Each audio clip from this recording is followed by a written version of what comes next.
Hey guys, there's a serious shortage of Gene Wolfe and Book of the New Sun content on YouTube, and I'm here to tell you why. And also, use the Dune series and Dan Simmons' Hyperion to hopefully give you some non-spoilery discussion of this awesome series. Let's get to it.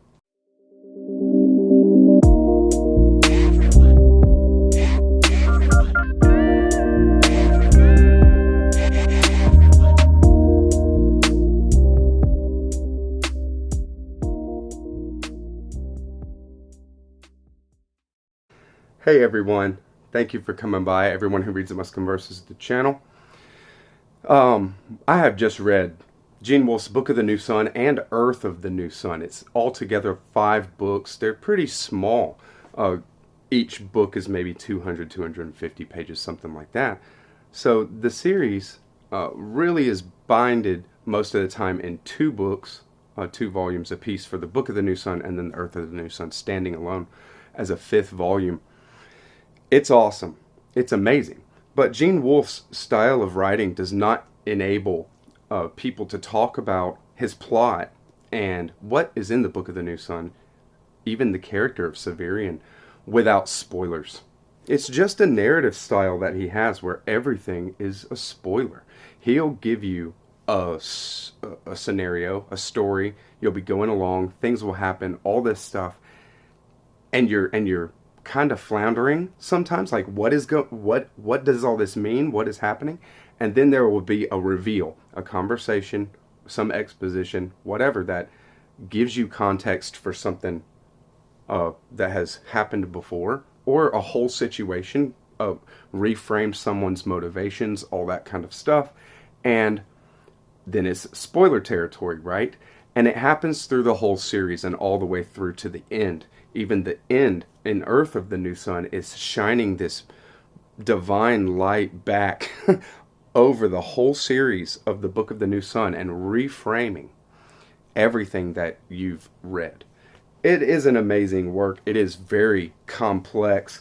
So, for the sake of doing some discussion without spoilers, we'll go into some of the themes and I will comparatively talk about it with Dune and the Hyperion series. Some amazing sci-fi. That is, the scope and the complexity is awesome. I have a video comparing the Dune and Hyperion series. I'll link it in the description box.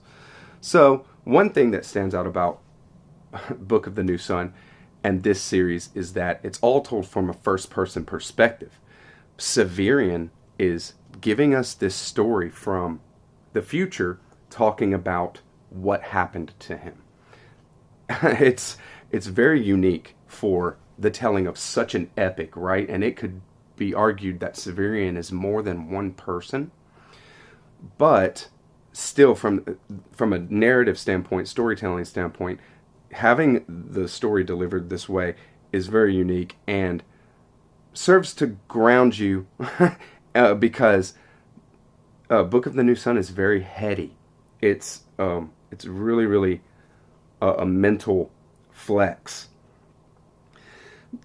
First, in complexity, and I mean of like the series as a whole, I think that Hyperion may be the most complex for a couple of reasons, because there's an AI presence, a huge AI presence, and their motivations and their whole world. There's a whole universe in the cybersphere, you know, that kind of surrounds and is in the universe here, and there's that kind of dynamic going on. But then there's all kinds of factions and parts of humanity, different planets and things. But from the Hyperion's story, we're on a journey. It's a big journey. So there's a lot in common with Book of the New Sun because it is constant a journey. But as far as complexity goes, Dan Simmons works out a lot more of the detail and like really gets you in there. Gene Wolfe, the complexity is almost unfathomable, and then you enter into it and he keeps opening more to you. So it really is, you know, you can't really sit in the complexity and enjoy it in this kind of thing. It's constantly a reaching for. The Dune series is very complex as well, but I think that when it comes down to it, it's the least of the 3 because you learn all the different factions of people, and it and planets and things and motivations, and then we see these kind of dynamics work out, and other characters, other situations and things are introduced to bring complexity to it, but you're just in for it.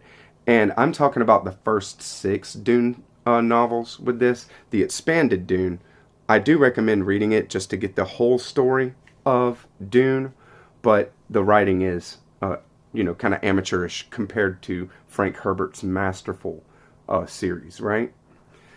So, as far as complexity is concerned, Book of the New Sun is right in the pocket. And it might be more complex in a heady philosophical way, though Hyperion does do a good job of that as well. How about the scope? So the scope of these novels, sci-fi is ideas for days, right? And the scope is something that we might need some definition for with each thing. I think Book of the New Sun actually is the grandest as far as scope is concerned, grander than Frank Herbert's Dune and Hyperion, because a couple of factors. One of the things is that Gene Wolfe almost has a disregard for physics and cosmology. His is a consciousness-based reality and universe.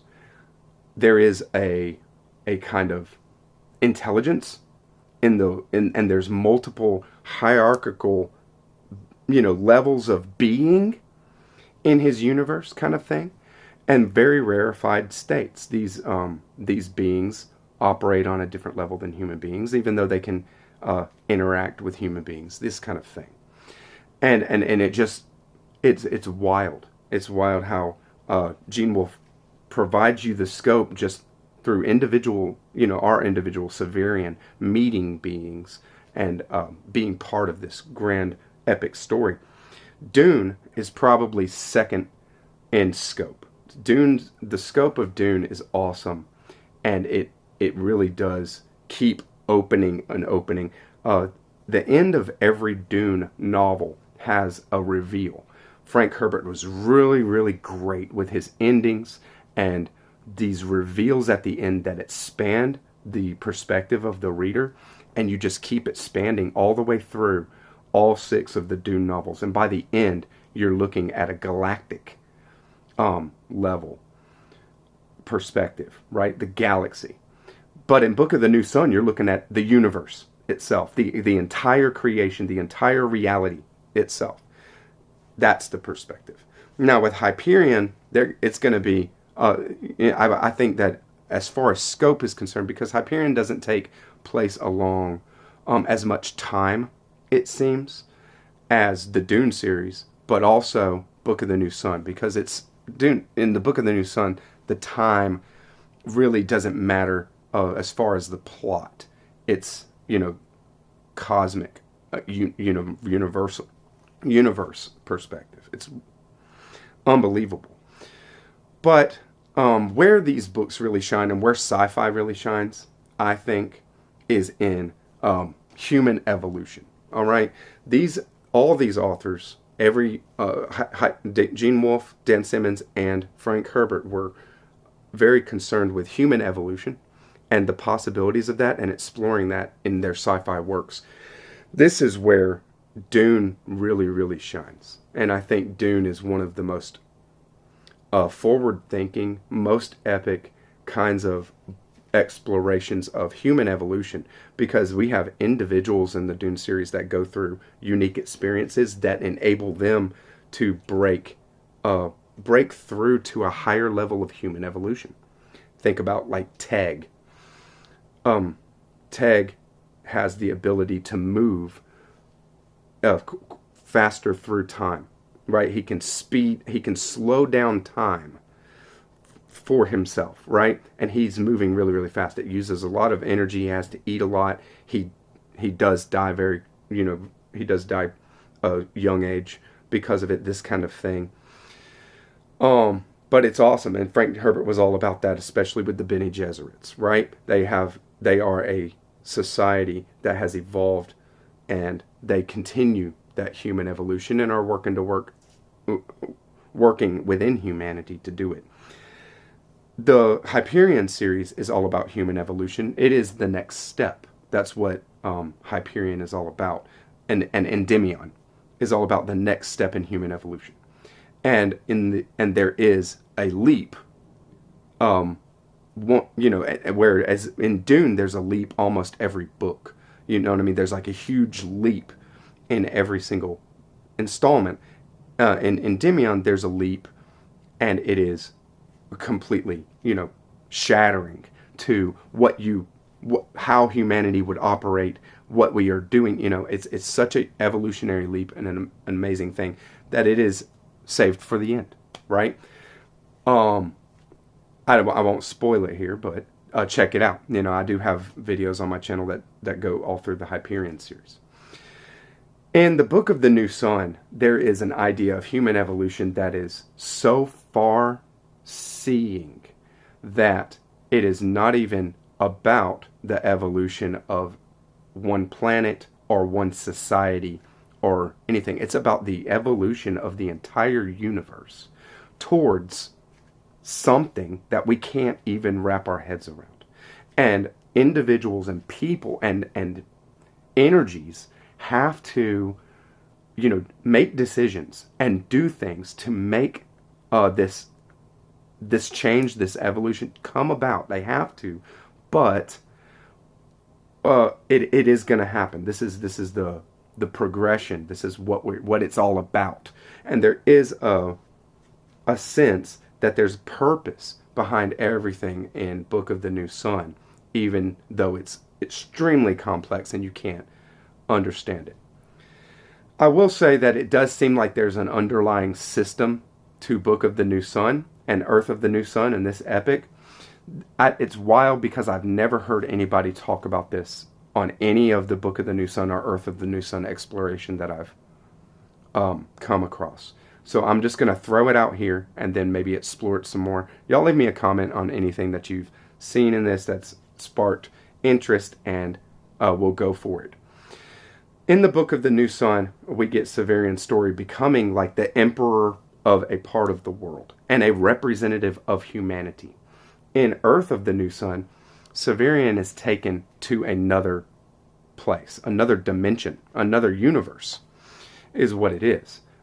A universe that has been created. The next level up from humanity. That's what it is. This universe, this place is named Yesod. Y-E-S-O-D. Yesod is the next step up on the Kabbalistic tree of life. So Kabbalism, occult, or Jewish Kabbalism is underneath there somewhere.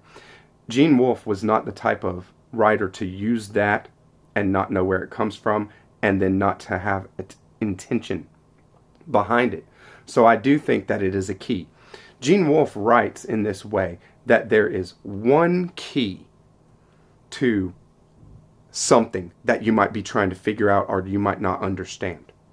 There's one key in the text. There's one time, one sentence, one thing that somebody said maybe, one image, there's a storytelling part of Book of the New Sun where somebody tells like 3 or 5 stories. Different people tell stories. Those stories are keys to different parts of the book, right? He'd give you a key. And I think that the name of the next place, this universe that is the next evolutionary step for humanity as a whole, being called Yesod, does give a key that the Kabbalistic tree of life, maybe sacred geometry, is an underpinning for a kind of scaffolding that we may be able to use to understand the Book of the New Sun even better. And Urth of the New Sun. What an amazing series. We're going to explore it more on the channel. I just figured I'd try to do some non-spoiler exploration before we get to it. So, thank you very much, everybody. Bye-bye.